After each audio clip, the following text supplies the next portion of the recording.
Hello and welcome back to another episode of the Pregnancy, Birth and Recovery podcast. So today, a brief episode, we're discussing 3 things to help with your pelvic floor recovery after birth. So preferably you're listening to this if you're pregnant, but if you've had your baby, it's still relevant to you, especially if you're planning future pregnancy down the track. And this is also relevant whether or not you have a vaginal birth or a cesarean birth. The cesarean birth, you won't need one of the aspects, the perineal massage, but all the other things will still be relevant for you. So, super quick episode. Let's dive straight into it today. So, 3 things to help with your pelvic floor recovery after birth.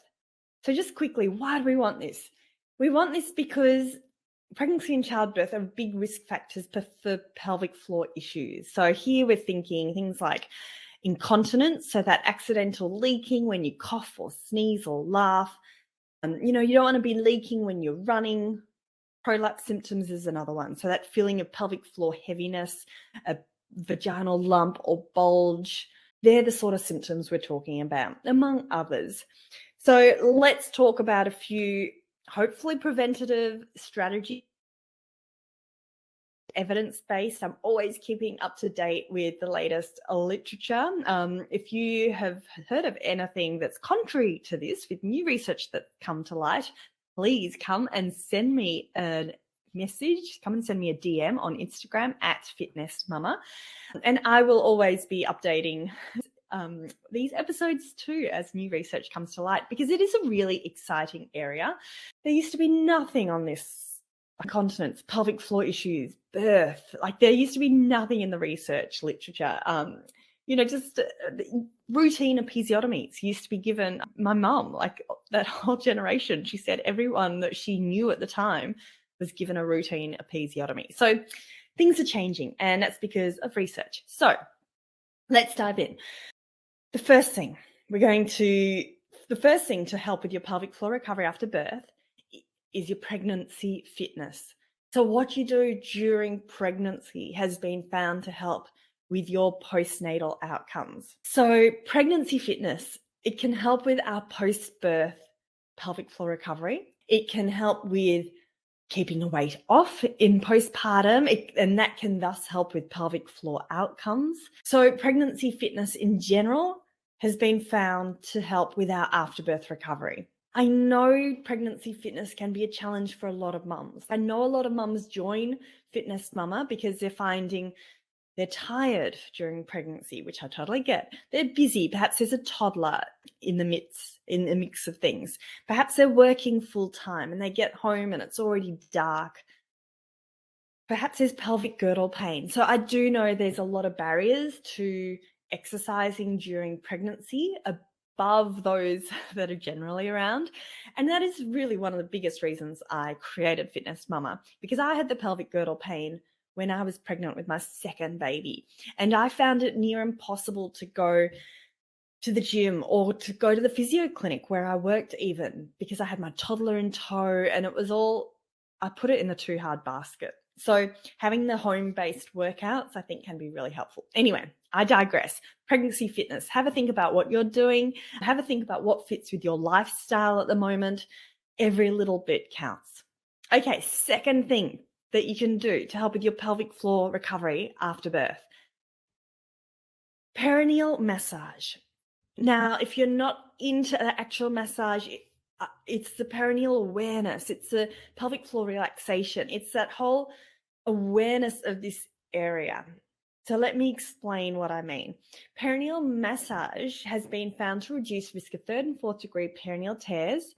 It's been found to help with a reduction in instrumental delivery, and thus it has been found to help with those postnatal pelvic floor outcomes. So it's really exciting that there's evidence for something it's cheap, it's free, something that you can do yourself. It doesn't require any instruments.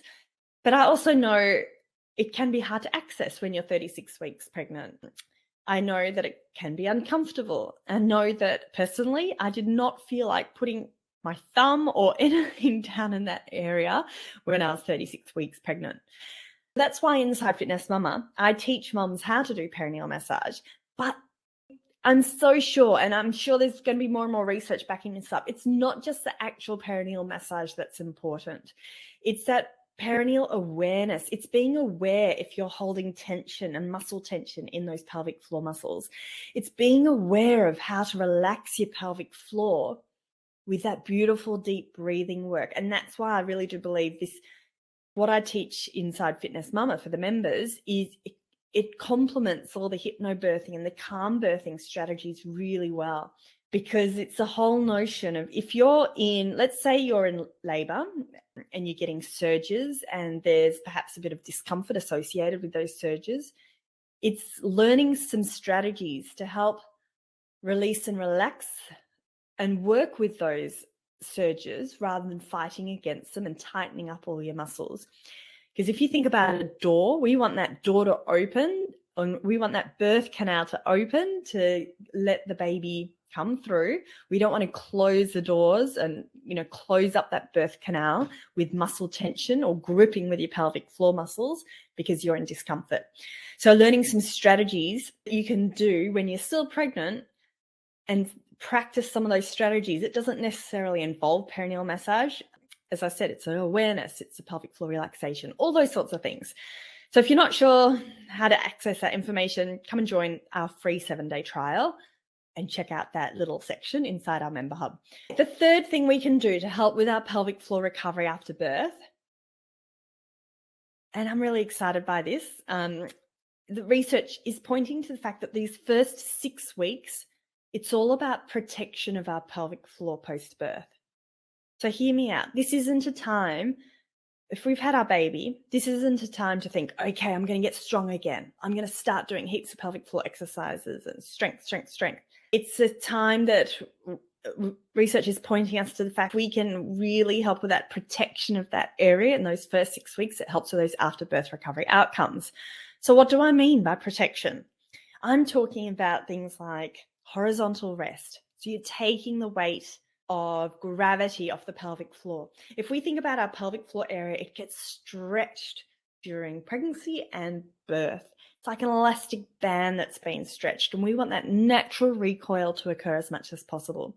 So horizontal rest, and I don't mean lying down all day. I mean little bursts of 5-minute rests during the day in those first 6 weeks is one strategy. Avoiding constipation.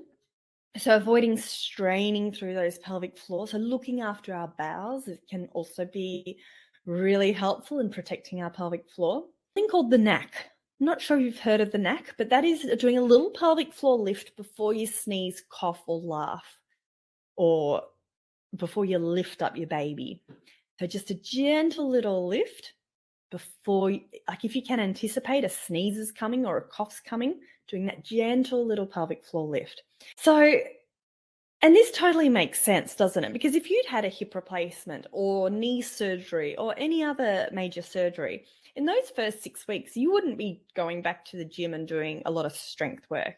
That would be the phase of rest, recovery, slow progression, slow rehab, and you'd slowly build up from there. So I really like that notion of postnatal rehab. These first 6 weeks, it's about protection and recovery and rest and doing some beautiful short little walks, building up your walks slowly. Yeah, building up everything slowly rather than just going straight into it all. So we talked about 3 things to help with your pelvic floor recovery. We've talked about considering your pregnancy fitness. What are you doing during pregnancy at the moment? Is there anything you can do to help tweak or complement your current pregnancy fitness? We've talked about perineal massage or perineal awareness, pelvic floor relaxation strategies for birth. So to clarify, perineal massage is something, and perineal awareness would be something that we practice in those weeks leading up to birth. If you've got that medical clearance and there's no contraindications to perineal massage, so have a chat to your doctor if you're not sure. Thirdly, protection of that pelvic floor after birth in those first 6 weeks and building things up gradually. And then I did forget, there is an extra bonus here. So 4 things to help with postnatal recovery. It's during pregnancy and at any stage of our lives, being aware of any pelvic floor concerns we might have and seeking help early if we identify any pelvic floor concerns. So what I mean is if during pregnancy you've got concerns about pelvic floor weakness, pelvic floor tightness, overactive pelvic floor pain, painful sex, constipation, incontinence, prolapse, any of those concerns, let's seek help early. Let's get assessed. Let's get treated, because I am such a big fan of prevention over cure, or like early identification, nipping things in the bud, early management, which can thus help with our recovery outcomes. So that's it, ladies. If you would like help to prepare your pelvic floor for birth and recovery and set yourself up physically to help reinvest back into your body, then come and join our 7-day free trial. Perfect for anyone who's pregnant or postnatal. Got all the workouts you need, beautiful app, beautiful community, and support from myself as well. Just head to fitnessmama.com and the link is in the show notes. That's it, ladies. Hopefully that was helpful. As always, come and say hi to me on Instagram at fitnessmama, and have a fabulous day. And I look forward to you joining me very soon for another episode of the Pregnancy, Birth and Recovery podcast. Thanks for listening to the Fitness Mama podcast, brought to you by the Fitness Mama freebies found at www.fitnessmama.com/free. So please take a few seconds to leave a review, subscribe so you don't miss an episode, and be sure to take a screenshot of this podcast, upload it to your social media, and tag me at Fitness Mama so I can give you a shout out too. Until next time, remember, an active pregnancy, confident childbirth, and strong postnatal recovery is something that you deserve. Remember our disclaimer: materials and contents in this podcast are intended as general information only and shouldn't substitute any medical advice, diagnosis, or treatment. I'll see you soon.